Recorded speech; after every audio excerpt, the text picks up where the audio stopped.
There's something most people in Toronto have never been told about their own city. And I don't mean a quirky neighborhood or a hidden restaurant. I mean entire communities, living right here, right now, that the city has never quite known how to see. And that's a remarkable thing to say about Toronto. Because this city prides itself on being one of the most multicultural places on earth. Toronto's motto is literally, diversity our strength. Over 200 languages are spoken within city limits. People know about Chinatown, Little Italy, Greektown, those are on the tourist maps. But what the maps don't show you is who's quietly tucked away in the suburbs, in plain brick houses, in unmarked community halls, living an existence that feels completely disconnected from the Canada most people see on the outside. And here's what makes this genuinely worth paying attention to: these communities aren't hiding because they're doing anything wrong. They're hiding because history taught them that being visible is dangerous. Centuries of persecution, displacement, and erasure have carved something deep into their identity, this instinct to stay quiet, stay low, survive. Safety, when it has been conditional for long enough, stops feeling like something you can fully trust. Even when the evidence says otherwise. And so even here, in one of the safest and most accepting cities in the world, those walls stayed up. The doors stayed closed. The prayers stayed quiet. The answers to who these people are, and what their lives actually look like, are closer than most Torontonians would ever guess. And considerably more human than the word secret implies. Because what you find when you start looking isn't just fascinating. It's genuinely moving. These are people who carried their entire world across oceans. Their prayers, their food, their languages, their grief, their celebrations, all of it packed into suitcases and memories, replanted in Canadian soil, and kept alive with a quiet, stubborn devotion that is honestly hard not to respect. Toronto has secrets. Not the political kind. Not the scandalous kind. The human kind. The kind that makes you realize the city you thought you knew has entire universes living inside of it that you've never once been invited into. Until now. So let's start with who we're actually talking about.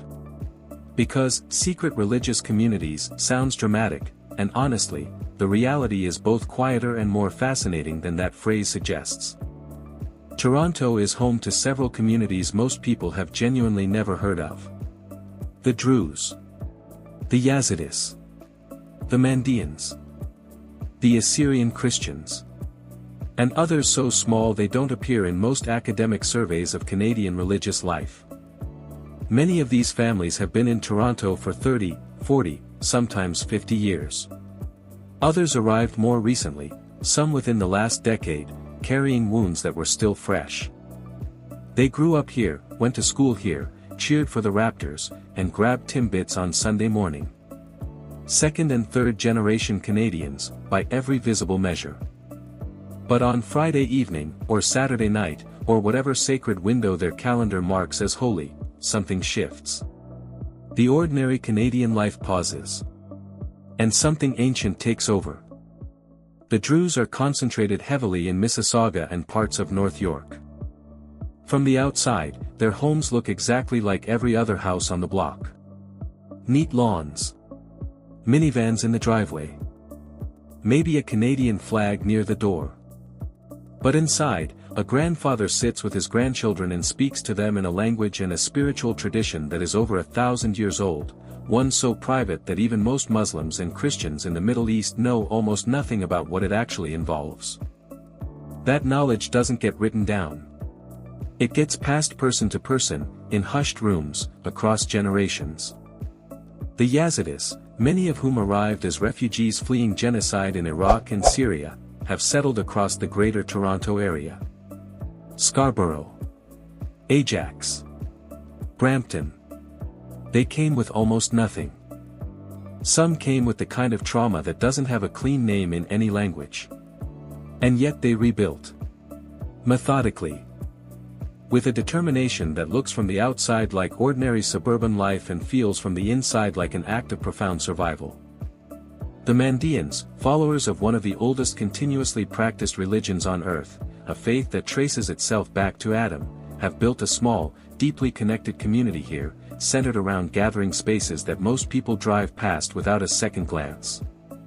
These communities live among us. Shop at the same stores. Their kids play on the same teams. And almost none of their neighbors know what has never stopped, just behind that door, for 1,000 years. The gap between the life these communities show the world and the life they live inside it, that gap has a texture. A daily weight. And it looks different for every community. Take a regular Tuesday morning in Mississauga.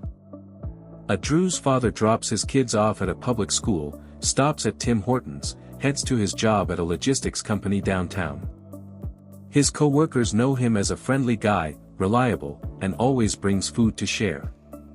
What they don't know is that the night before, he sat in a small room with a group of elders, the Uckle, the initiated ones, and participated in a gathering so private that even his own children won't be told what happens inside until they're old enough to choose initiation themselves.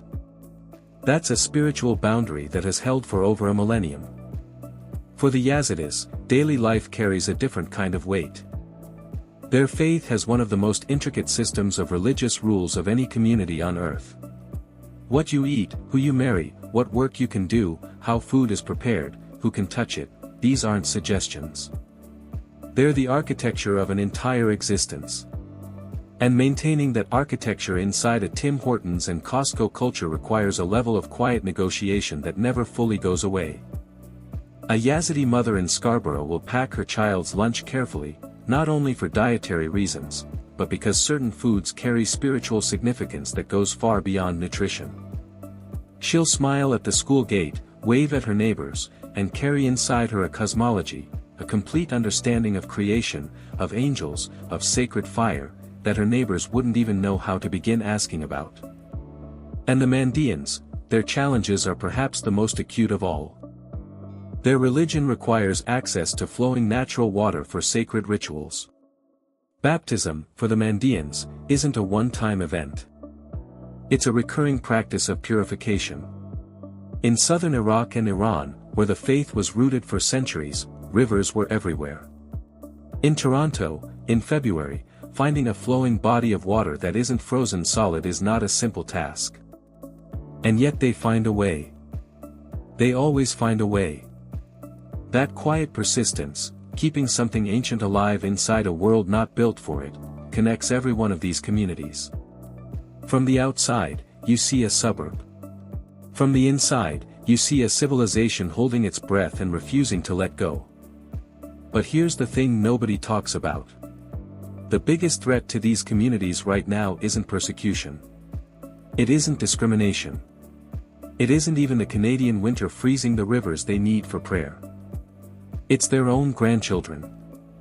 Because the third generation, the kids who grew up entirely here, who've never seen the ancestral homeland, who speak English without an accent and whose entire social world exists on Instagram and TikTok, they are the question mark that keeps every community elder awake at night. A Mandean elder in Etobicoke was asked recently what worries him most about the future of his faith. He didn't talk about politics. He didn't talk about money.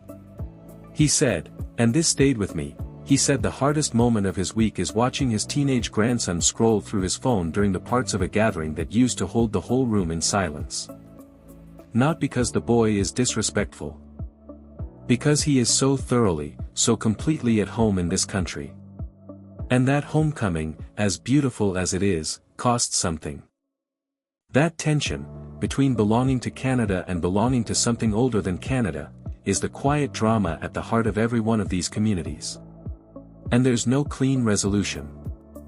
No easy answer. Just parents and grandparents passing things forward with open hands, hoping enough of it lands. Now here's the twist that genuinely caught me off guard. These communities, the Druze, the Yazidis, the Mandeans, know about each other. In a city of 3 million people, these ancient faiths have quietly found one another.